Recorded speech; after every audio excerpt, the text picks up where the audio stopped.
Well, good evening, everyone. We are back to the study of the Spirits book, Guardian Angels, Protecting Spirits. Last week, we stopped on question 514.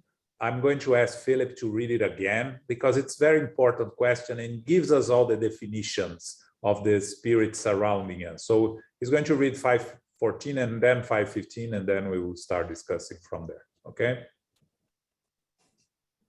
Are familiar spirits the same as sympathetic spirits and protective spirits? There are many levels of protection and sympathy, and you may call them whatever you like. A familiar spirit is usually a friend of the home. Based on the above explanations and observing the nature of spirits connected to human beings, we can draw the following conclusions. Protective spirits or guardian angels have a mission to accompany the individuals they are protecting over the course of their lives and help them to advance.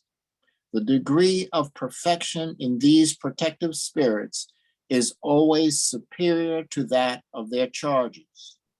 Familiar spirits connect with specific people for longer or short periods of time to be useful to them within the confines of their possibilities, which can be quite narrow.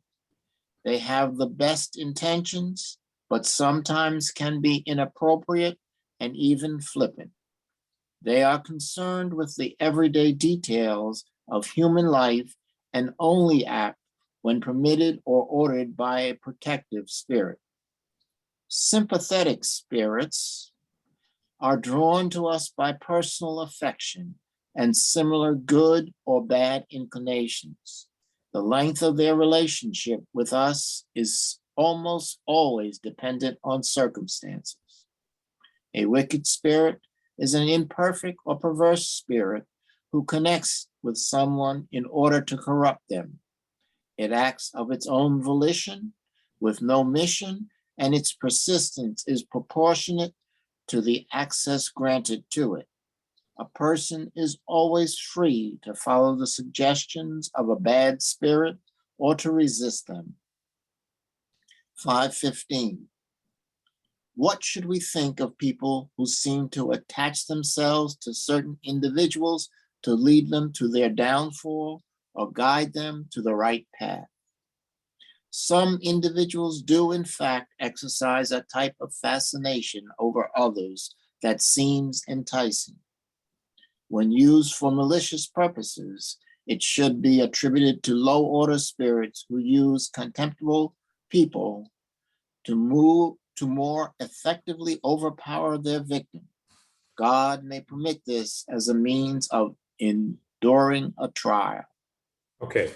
So just repeating what we discussed last week, the three types of spirits that may be surrounding us, as Kardec explains here in his comments. I remove familiar spirits from the first because it's not in the original. It's protecting spirits or guardian angels are the ones we have. Each one of us have a guardian angel that accompanies us from before birth to the end of our physical life, and sometimes on multiple lives. They have the mission to accompany the individuals that are protecting. They are always more evolved than the spirits they are protecting. So can we be guardian angels of less evolved spirits? We can. We just have to learn how to work with these spirits that are less evolved than us, to accept their limitations, to be patient, to be loving, and not to, if we are going to lose our patience with our protected spirit, incarnated individuals, we're not prepared to be guardian angels. So the familiar spirits, as it says, it's familiar in the sense of past family, past loved ones, in all senses of loved ones, of relationships, of parents and children, or brothers, siblings, of good friends. They are going to connect to us to try to help us. But because their knowledge can be even smaller than ours, sometimes they have the best intentions, but can execute them wrongly. They are more worried about us succeeding and are more inclined to convince us to make these things that they think is right, like we do here on an incarnated world, right? When someone has a problem, friends and family, we want them to do what we think is right for them, and sometimes it's not the best option. We know that. So this type of spirits, they really want to help us, and it's good to have them around. But we need to understand that sometimes the advices or inspiration that comes from them, it may not be the best advice or best guidance for us. And then we have sympathetic spirits that can be drawn to us either by personal affection or by similar good or bad inclinations, which is, you know, you drink, you have spirits associated with you that used to drink here. You take drugs, you have spirits associated with you that used to take drugs. You gossip, you have spirits associated with you that like gossip. In many cases, it's not personal. It's just your inclinations that attract them. If you overcome that imperfection, you change, they'll move on. They don't need you specifically. There are plenty other people that are doing what they like. Of course, because they already are comfortable with the connection, they don't want you to change because they don't want to have to look for someone else. But if you stay on the course and change, they'll leave you alone. They'll leave you behind because their interest is on the imperfection, not on yourself specifically. So these are sympathetic spirits. Sometimes, you know, there are spirits, again, a wicked spirit that connects with someone because of past lives, because they don't want us to progress, because they want to have vengeance on us. And then you go into the realm of obsessions and the other types of influences of a spirit, of low-level spirits over us, okay? So we discussed all of this last week, just to give an idea of what we are talking here. And then the question 515 talks about spirits that some individuals exercise a type of fascination over others. That extends to our incarnate world, right? Don't we have people that fall into cults, that fall into the spell of these people, like the famous Jim Jones there that caused 300-400 people to commit suicide? This is a fascination type of the individual is fascinated and fascinates a lot of people and cause these people to follow him, her blindly. Normally, it's harmful to the person, to the group. Again, we have to be very careful to use our free will and use our ability to reason to analyze if what we are reading, seeing, following is really the best alternative for us, okay? So that's what these spirit. There are spirits also in the spiritual world, and there are those that enter in process of fascination, right? I've seen some cases recently, not inside Spiritism, but some that use Spiritism as a vehicle to promote themselves, and others here in the US that had never heard of Spiritism, but they keep producing books that they say that come directly from Jesus. That is Jesus talking through them, and there is a whole collection of books and a lot of followers. And for us that study Spiritism, we can clearly see that this is a case of fascination. First, Jesus is never going to speak directly to any of us. We're not elevated enough. Second, if Jesus wants to send a message, there is a long list of spirits that go from him to us that will bring the message. We don't need a message. Jesus already left his messages here. The spirits that, more evolved spirits that give us messages all the time, are spirits more evolved than us that work for the progress of humankind. So if we can, we barely can follow the messages, the good messages from the spirits that are more evolved than us. Why should we receive directly from Jesus Christ? Why Jesus Christ will choose A, B, or C to tell his message? He will send his message to different parts of the globe, right? Different people. But that's another discussion. But so that's why we need to be careful with this fascination. Okay. Any questions, Dani? Yes. So I missed last week, but the week before, Elmo led the session, and we were already in this topic. And a question like keeps bugging me. So I know it's not specific about these questions, but it's in the same topic. The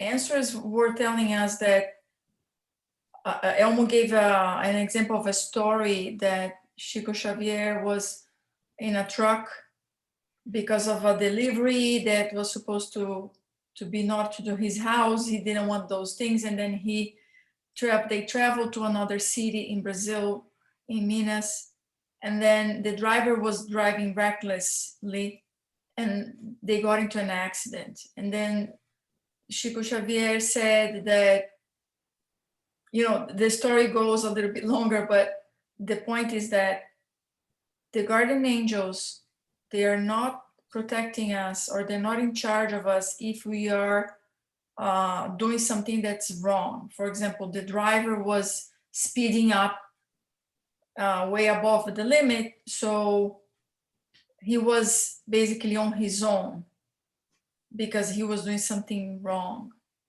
So, and then I even asked, like, so if we are being naughty, the guardian angels are not, protecting us. And it seems that the answer is not really. But at the same time, and those questions were, the guardian angels were compared to parents who protect their children. And I kept thinking about that, like, parents protect their children even if they are doing something wrong. Like, we know that they don't know better, or they might be pushing the limits or rebelling, but the tendency of a parent, or maybe mothers only, I don't know, I would say parents in general, mothers and fathers, is to protect their children, even when we know that they are on the wrong side. So that's my point. Like, guardian angels, they let us be if we are not doing our part right. The guardian angels, they have a different view from parents, because parents are worried about their kids here in this present incarnation. Of course, they may be worried about them as eternal spirits if you have an understanding of spirituality, but they are mostly concerned about how their child is going to grow up and how they're going to be, if they're going to be safe. And so that means protecting and sometimes making mistakes, overprotecting them.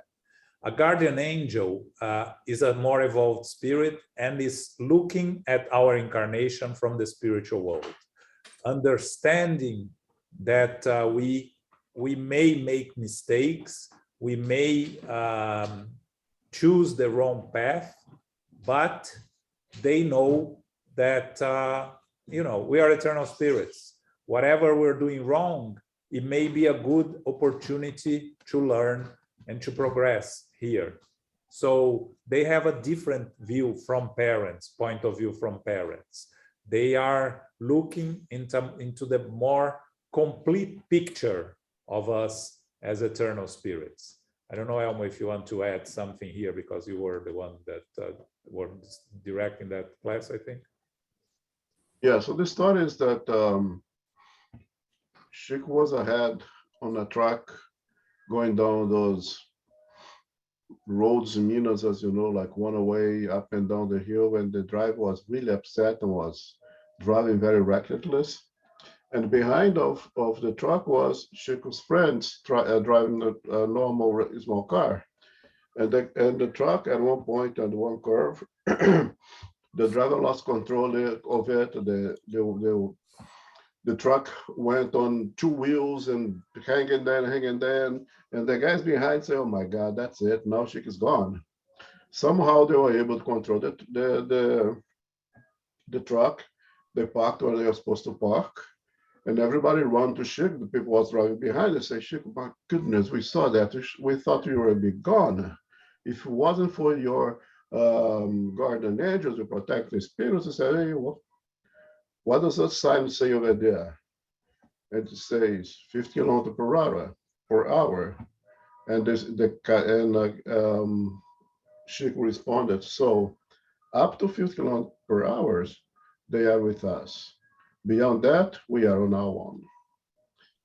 And the moral of the story is that when we choose to disregard the laws, when we choose to do things at our own, reckless, we need to face the consequence of it on our own. And that's the risk that I see of making this comparison of the guardian angels as parents, especially because what you said. As parents, we look at our children as one incarnation. Our protecting guardian spirits are a lot more evolved than we are, not just a little bit. And they are able to see us an eternal spirit. They are able to seize the moment to educate us on a topic that's extremely important, even if that lesson will be a painful one, because they're not looking at one incarnation, they are looking at the eternal spirit. Okay. Anyone else? Okay, thanks, Philip. But even when they allow us to go and deal with the consequences of our mistakes, they do not abandon us. They will help us support the journey. They will help us to endure those consequences. They will be along the way with us in that journey as well. Thanks, Amo. 516. Could our good or bad guardian incarnate to more closely follow us in our human life? Sometimes, but they more frequently entrust this mission to incarnate spirits with whom they identify. So first thing is not our guardian angel here, the question, right? Good or bad guardian incarnates to more closely, good or bad spirit that is around us. Can they incarnate to closely follow us? Well, we know when we are incarnated, we limit our ability to act, right? We have much more freedom when we are in the spiritual world. So why a spirit, good or bad, would want to incarnate to be closer to one if they can help from the other side? Now, that's different from, let's say, André Luiz in Book Nosso Lar, when he was living there in that house, that the mother was going to reincarnate, the daughter was going to reincarnate under her, and she was going to take the other members of the family. This is an evolutionary path for the family to grow and to evolve together. Here, we're talking about a single familiar spirit, guardian spirit that wants to incarnate to help us closer. It's much more efficient to help us from the other side. They have more freedom, and we have more. We are open to the influence, knowing or unknowingly to us. We are going to receive the influence to inspiration, and they say they frequently entrust this mission to incarnate spirits with whom they then identify. So friendly spirit is trying to help me do something, but I don't listen because I'm too focused on something different. Maybe he will come to Zoraida that is open to listen, and she will receive an inspiration to talk to me about something, right? So that's how they will, yeah, so how that's going, the easier path if they cannot access me directly. They will use our loved ones, a friend calls you out of nowhere to talk to you about something that, to listen to you. You're not talking about anything, you listen to you, right? When you are struggling. Why is that? These are our protecting spirits helping us indirectly, because directly we are not open to receive their assistance. Okay? Okay.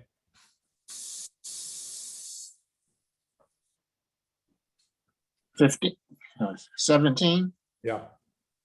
Do spirits attach themselves to every member of a family to protect them? Some spirits attach themselves to family members who live together and are united by affection, but you must not think that guardian spirits are guilty of racial pride. I had a problem with this answer, because I don't know where this answer comes from, because it wasn't asked that. So I went to the original, I went to the Portuguese, and it's all the same. So the spirits, of course, they know what they're talking about. So they are saying here that the guardian spirits are not racist, right? To be racist is a sign of a less evolved spirit. If you are racist here, you go back to the spiritual world and you continue to be racist, unless you change your mind here, right? But let's go back to the beginning of the question, which is, what he asked the spirits. Do spirits attach themselves to every member of a family? It's not that one spirit is going to attach to me, to you, to her, or to her. It's to the group. The spirit will be working with the group. So if you have Zoraida, for instance, you and all your sisters, right? If your mother, for instance, that went back to the spiritual world many, many years ago, right? She's helping all of you. Yes, she's not helping one personally, and she's not connected to one personally. She's protecting the whole family. Depending who needs more, she'll be moving around, which makes sense, right? So these are familiar spirits, protector of families. Yes, Paco. Yeah, but each member of the family has his or her own guardian angel. Yes. Okay. Each member had his own guardian angel, but Zoraida's mother, it's not the guardian angel of any of the sisters. She's the mother. She's a familiar spirit. Can she be attached to the whole family? Definitely, because it's her family, right? She can be a guardian angel of another spirit. Maybe, maybe her sister that discarnated a long time ago, the first one, right? Maybe she's going to reincarnate, and maybe your mother can be her guardian angel if your mother, is once and is prepared. So yes, but she's not the guardian angel of any of the living sisters, because she was the mother, right? Yeah. Yeah. Okay. Any questions there? I have a question. Okay. So if Talk loud so people can hear you. sorry. So if each member of the family in the same household, each will have a specific guardian angel, right? Yes. So that means that if it's like 6 people in a household, it's gonna be like a team of guardian angels. There are 6 guardian angels, each for one incarnated spirit, and plus the familiar spirits that are associated with. We are surrounded, as Paul of Tarso said, we are surrounded by a multitude of spirits, with a multitude of souls. So it's like a team, like they work together. Yes. Because they But where we may think it wrong is when we think that they are all the time there. They're not. They're not. Okay, because if you are doing dinner for your family and nothing is wrong with you, why do they need to be there? They have their own things to do, right? Now, the moment you need, they will always be available and always come to try to help you, but they're not there all the time. So you have this number of spirits around us that are available to us, but not around us all the time, because it's the waste of their time, it's a waste of our time. We all have our own lives to live. Okay. 518. Yeah. As spirits are attracted to individuals based on their like-mindedness, are they attracted to groups of individuals for special purposes? Spirits go where they meet others like them, where they are more at ease and sure that someone will listen to them. Everyone attracts spirits according to their predispositions, whether as an individual or as an element of a collective whole, such as a society, city, or country. Societies, cities, and countries are visited by various spirits according to their predominant character and passions. Imperfect spirits withdraw from those who resist them. The moral excellence of collective wholes, like that of individuals, drives away bad spirits and attracts good ones, who maintain the sense of good among the masses, as others may spread the worst passions. Okay, so cities, countries, states, they all have protecting spirits, right? We know that the protecting spirit of France is King Louis the IX, right? Saint Louis. We know the protecting spirit of Brazil is called Ismael, right? That we see in the books of Emmanuel. We know that the U.S. has Benjamin Franklin, Abraham Lincoln as protecting spirits and interested in the development of the spiritual side of this country. So you go from there, from the countries to the smaller places, to meetings, right? Let's say you go to a AA meeting. Of course, there will be spirits there that are interested in protecting all the members of the group. And if all the members of the group are doing the right work, they will be protected and inspired by these protecting spirits that will be there, right? Now, if one goes there but doesn't really want to stay there, starts thinking of other things, it's like our meetings, mediumship meetings or study groups. The spirits will try to isolate that person from the rest of the group and will be able to do so. Now, if you have 10 people and 9 are not interested in being there, are just there because they were pushed there and they are with rebellious thoughts, then it becomes much more difficult, and then the spirits cannot really protect the group because most of the group are not interested in being protected. And you expand this to every type of meeting, right? You have any meeting, positive or negative, you have spirits that share the same ideas and will be there to try to learn, to influence, to protect, depending on the type of the meeting that they are. And this is the same with countries, with groups. Our center here has, the protecting spirits responsible for the center, the protecting spirits responsible for the group.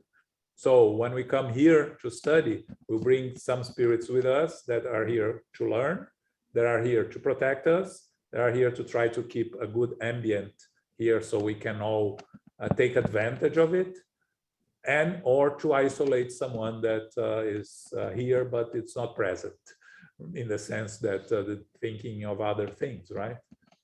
So most of us here are focusing on the work. The protection will be here and it will be helping all of us to do the right work. So you get the idea, right? We have protecting spirit. This is not a guardian angel. This is a protecting spirit of a group or spirits that share the same interest, right? Let's say a spirit that really liked some type of music here, right? Would they come and watch a concert of that type of? Yes, why not, right? They really liked it. Why not, if they have the opportunity, right? Even if they're not there to do anything specifically, but they can be there just to enjoy it, right? Because it's something they miss. Of course, they say that the music there is much better than the music here. So, but again, there are some types of music that we have here that are not there. And maybe our music is their guilty pleasure. Maybe, you know, that famous story of Chico Xavier with the rocking chair, right? That he was walking back home and he saw this much evolved spirit sitting in the rocking chair in front of the house. And he gets surprised. And the spirit tells him, not in these words, but this is my guilty pleasure. When I come here, I want to rest. I come here and I sit in my old chair because it makes me feel good. We're not perfect spirits. There's nothing wrong in, you know, enjoying our, you know, as you said, guilty pleasures, right? As long as it doesn't harm anyone or ourselves. When it becomes an issue for ourselves or for others, then it becomes a problem. Then it's a different story, right? So if you know, you know what I'm talking about. Okay, any questions here? I have a question, Joao. Sure, Rick. What about, let's say, unfortunately and painfully, at this time in our lives, what's going on in the Ukraine? What happened to those protective spirits? Do they let the country go through this expiation for some reason? Well, you know, it's a complex subject. And you have to understand that the first thing that we have is our free will.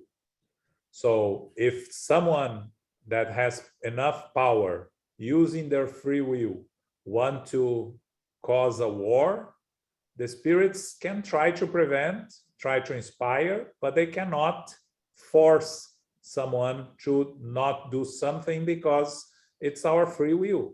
So are we going to say that everyone on both sides are innocent victims?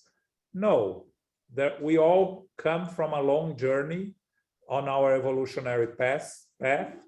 We may be victims this time, but we are going through experiences that may be a consequence of our past or maybe an opportunity of learning. So let's say those that are fighting the war in Ukraine, the Ukrainians that are victims of the attack, are all of them guilty of being attacked of the past, and that's why they're being attacked? Not necessarily.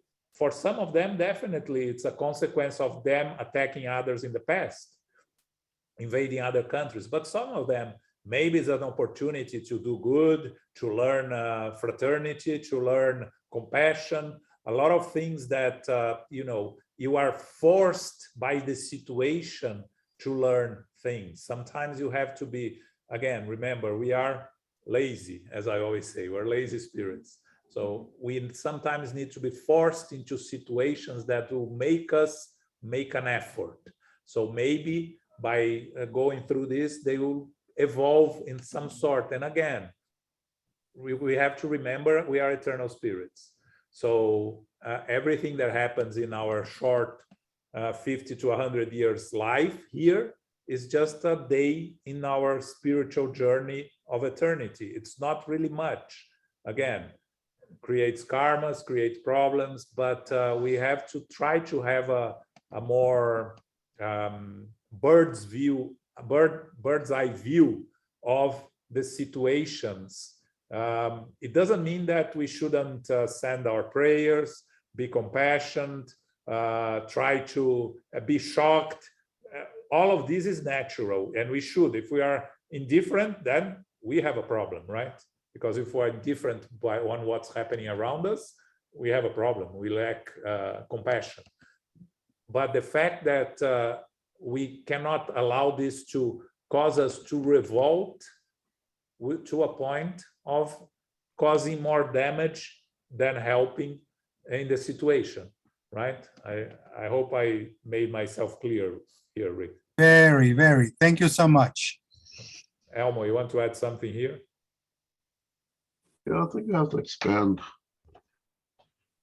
the events, the contemporaneous events to everyone else with the advancement of technology. We cannot say there's only the Ukrainians being suffering from this.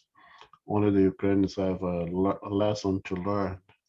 I think we have to reflect upon ourselves. What is my contribution to this? How can I make it better? How can I make it worse? Because it now affects all of us. We can't, it's everything that happens in the world today is pretty much of a universal nature, so to say, than specifically in one area. Thank you.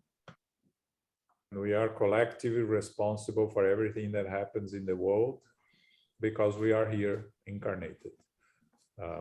Again, we can try to blame others, but in the end, if we had evolved enough, we wouldn't be here.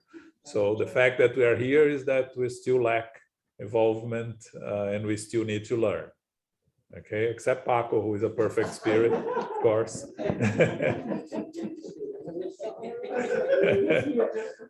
Yes, he just told me here, speak for yourself.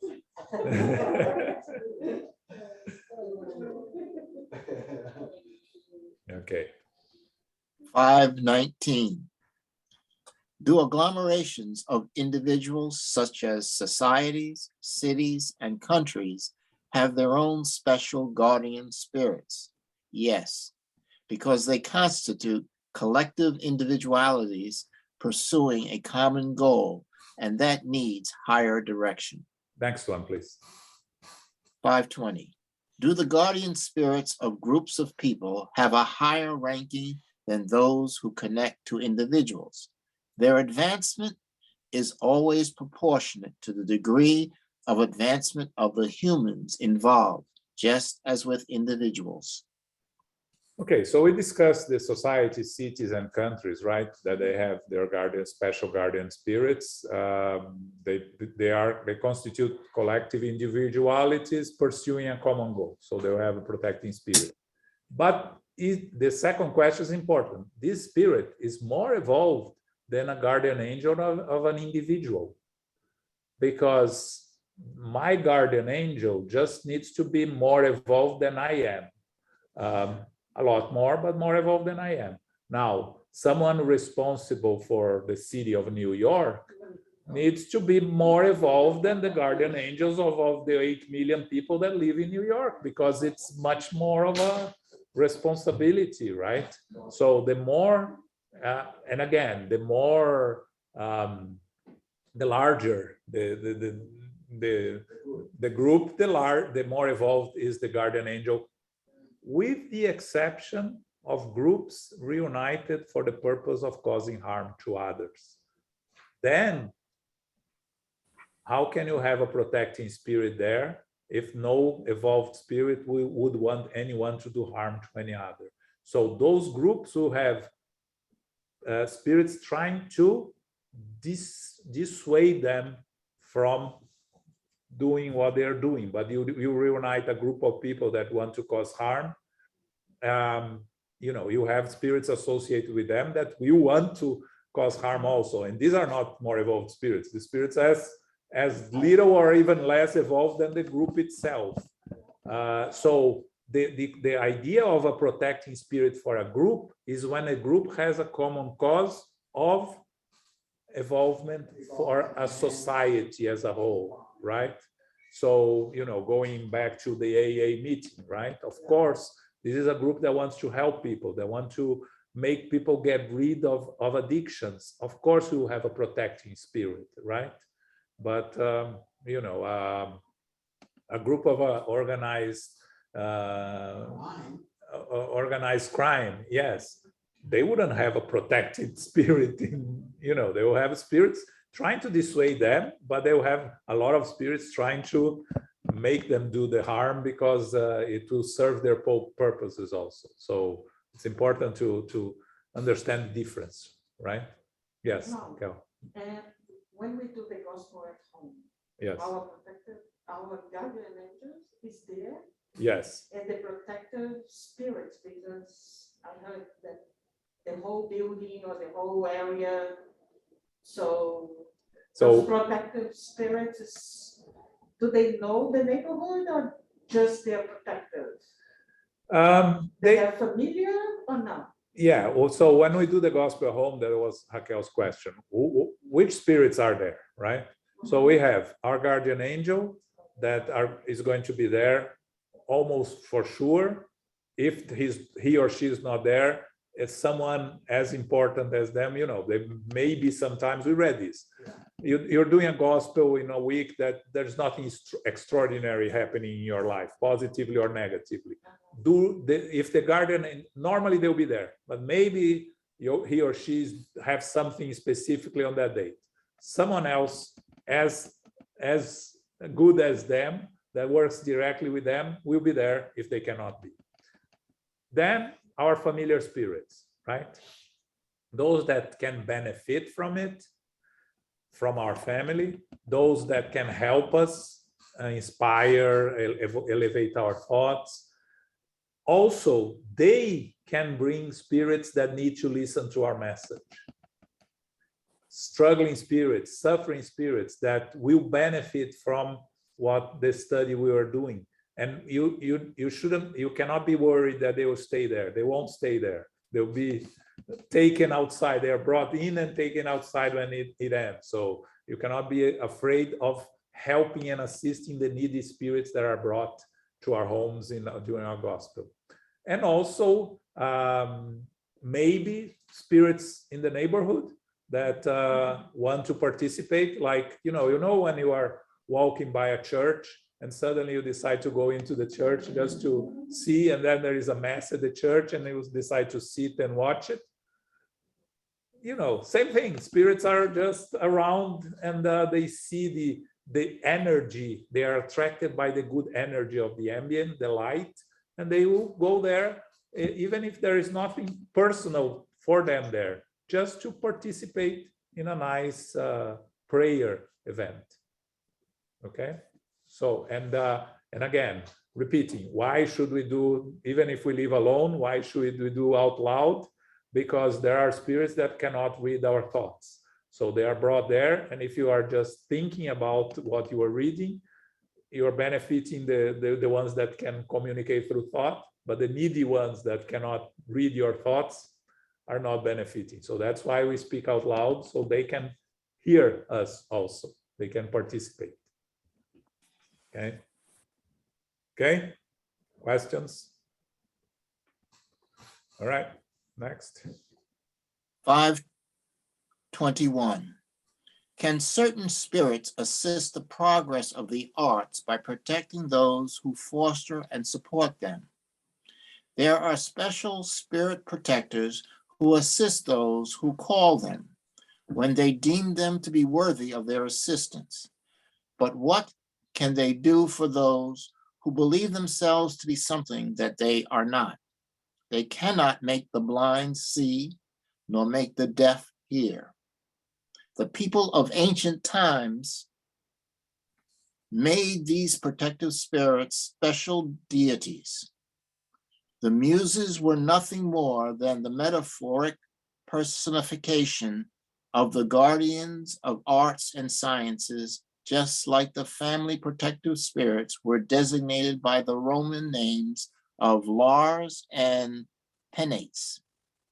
Modern civilizations also have their patrons in the arts, in various industries and in cities and countries, who are none other than higher guardian spirits, just under different names.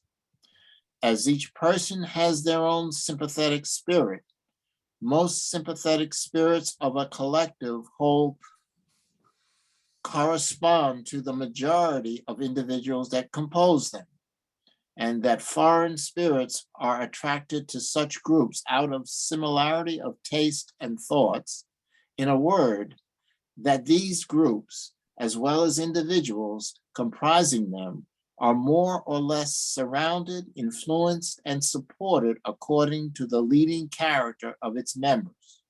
Among nations, spirits are attracted by the habits, manners, and dominant characteristics of their people, and particularly their legal system, because the character of a nation is reflected in its laws. Those who uphold righteousness resist the influence of wicked spirits. Wherever laws embody injustice and inhumanity, good spirits are in the minority, and the bad ones who flock there keep the people trapped under their false ideas and paralyze the good influences that are lost in the crowd, like a single ear of corn in the midst of a sea of weeds. By studying the customs of nations or of any group of individuals, it is therefore easy to get an idea of the invisible population that meddles in their thoughts and actions. Okay, this was the last question. Yes, so we start here by talking about spirits. So the question was spirits that assist the progress of arts, right? So of course, whoever is doing uplifting art will have the inspiration, and you hear these artists talking about their muses, right? It's an old concept of the muses inspiring them, right? So they are the spirits that inspire them. The answer from the spirits here, what they can do for those who believe themselves to be something that they are not. Let's take an example of our musician here present, right? Ricardo, who is a composer, right? Every time he's composing music, he is guided and inspired by spirits. He has to do his own work, but he will always receive the inspiration. Now let's imagine that someday he looks at his music and says, oh, I'm the best. I don't need any help of anyone else. I am the great composer in the world. What type of spirit is going to associate to him next time, right? He doesn't think he needs any. So that's what they're saying here. They cannot make the blind see nor make the deaf hear, right? So as long as you are doing something productive, beautiful, and that's uplifting for humanity, you'll be inspired and helped and assisted. The moment you become too proud of yourself, too convinced of yourself, you lose that connection, because it's not them. You lose the connection, you disconnect from them because you chose a path of pride or vanity. And when you choose those paths, the spirits are not going to be associated with you any longer. So that's what they meant here, right? Now, Kardec then talks about the modern civilizations that have their patrons in arts, and we have guardian spirits protecting every place and every city, every group that is trying to move forward, right? And then he talks about nations, and remember, this is middle of the 19th century that Kardec is writing, and he's already writing about spirits being attracted by habits, manners, and dominant characteristics of their people. So you look at the country and you see the type of laws and the type of living conditions you have in this country, and you can imagine the spirits that are associated to the country. So you go to a more developed country that that treats most of their citizens more or less the same way, right? That the laws protect the minorities and things like that.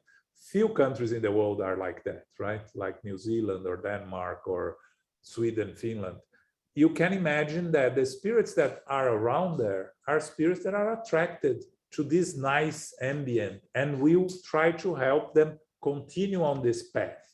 Now, you take a country that violence predominates, right? That is still the evil predominates over goodness in the majority. Of course, it's going to attract a lot of spirits that take pleasure on that. But these countries, they also have their guardian angels. They also have their protecting spirits. But sometimes they're going to get lost in the noise, right? Because it's too much bad things happen, too many bad things happening, too much violence. And it's difficult. There will always be saints, missionaries in the middle of these places, surrounded by protecting spirits, trying to make a difference, specifically in small places, trying to, from there, to expand, right? So you have these NGOs that are out there, the Doctors Without Borders, these organizations that go there. You can be sure that there are several protecting spirits guiding and helping and working together with these organizations to help and assist. But again, when the majority wants to do some harm, they can do limited, right? Their action is limited. But again, they are looking at the bigger picture. They are looking at our path of evolution. So they will look at, they will look at a city like New York with all the problems that we have. But they will look back 150 years from today and said, well, you see how much the city has progressed in these 150 years. So averaging is progressing, still with a lot of problems, but things get better on average. So also these countries, they will get better. I always remember a movie I watched about Sweden in the 19th century. It was terrible to live there in Sweden in the 19th century when you had already France and all the countries in Europe with decent life conditions, and even here in the US. Sweden was very backwards. And nowadays is one of the most advanced countries in the world. So you see how it can change very quickly. It's just a matter of the group that is there, the spirits that are there, incarnate and discarnating, making an effort to change. The change has to start somewhere. So we need to be trying to look always at the glass half full, that we have to understand, according to Spiritism, that we are always progressing. And even in these struggles that we are facing nowadays, this is progress happening, and spirits having their last opportunity to come here and to may change their thoughts. A lot of them are not, and they're receiving their last opportunity, and then they're going to go back to a less evolved, more primitive planet, because they cannot be incarnated. They no longer can be incarnated in a country that will be a country of regeneration, not a country of trials and atonements. Okay? So it's also a difference between the countries. Yes. Yeah, you can you look at a world of trials and expiations to a world of regeneration. You look at countries that are already world of regeneration. I joked with Anna that is moving to Denmark. I told her, you're going to a world of regeneration. The world of regeneration is where goodness prevails over evil. It's not a perfect place. It's not a perfect world. It's just a place where goodness prevails over evil. So we see many of these countries nowadays where goodness prevails over evil, right? That have laws, that have less violence and less problems than others. Still have their own problems. We had in Norway a couple of years ago mass killing, mass shooting. So it happens even in Norway, right? But it's the exception, right? It doesn't happen always. It's really once, and it's a spirit that was given a chance to incarnate there for a wonderful opportunity to grow and to evolve, and completely misused the opportunity and wasted the opportunity. Now the next incarnation of this spirit, it's going to be in very difficult conditions, wherever it's going to be. Okay. All right, so we have 4 minutes left. I'm not going to, we finished the subject, so I'm not going to go into presentiments, which is a good topic for next week. Any final questions, comments? Yes, Dani. Does it make sense to conclude that spirits who are attracted to the cities or countries could be more related to politicians or to people who are actually involved into the machinery of the country or of the city, or not necessarily? Normally are spirits that are connected for sentimental reasons. You know, you had incarnations in the country, you like the country, you want to help it. So you are going to continue trying to help that country if that's your possibility, right? They will try to help the politicians. Yes, they will try to help the social workers, all those that are trying to make the country be a better place for all the incarnate spirits there. They're there. And also because eventually they'll come back, and maybe if they want to reincarnate in that country, they want to find a better place for themselves when they come back. That's what the spirits tell us. Let's take care of our planet here because we're going to come back, and we want to find a better planet when we come back, right?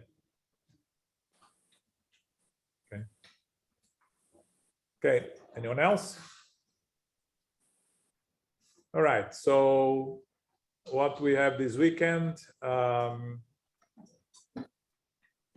on Saturday, we have a talk called The Words of Jesus, again by Luis Lima. Luis Lima did the lecture last Saturday because he was replacing someone else, and now he's the second part of his lecture, which is The Words of Jesus.